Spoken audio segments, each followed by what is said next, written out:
C'est l'un des fléaux dans le viseur du projet de loi riposte de Laurent Nunez, le ministre de l'Intérieur, les rodéos urbains. Ils sont de plus en plus fréquents à Marseille. Oui, avec le retour des beaux jours, les chauffards ont repris leurs cabrioles à moto ou en voiture et le boucan infernal qui les accompagne. Sur le littoral marseillais, les boulevards et routes sinueuses sont de vrais terrains de jeu pour eux et surtout un véritable danger, une nuisance indéniable pour les riverains. Reportage du correspondant d'Europe 1, Stéphane Burgat.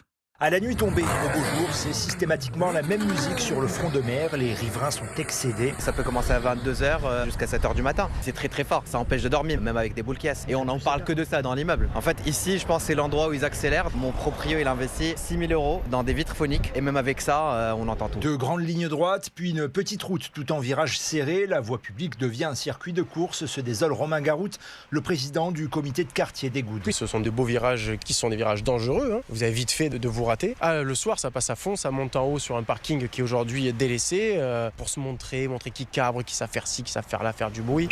Monsieur. Réponse policière à l'approche de l'été avec une multiplication des contrôles avec l'aide des drones de la brigade des moyens aériens. Alors là, on balaye tout le front de mer à la recherche de motos qui feraient des roues arrière ou de véhicules 4 roues qui feraient n'importe quoi. On a une vue qui est assez large, on a des zooms qui sont assez puissants. On essaye de s'adapter à la société. Et déjà une 60aine d'interpellations cette année selon le préfet qui attend beaucoup des durcissements des sanctions prévues par la loi riposte. Marseille, Stéphane Burgat, Europe 1.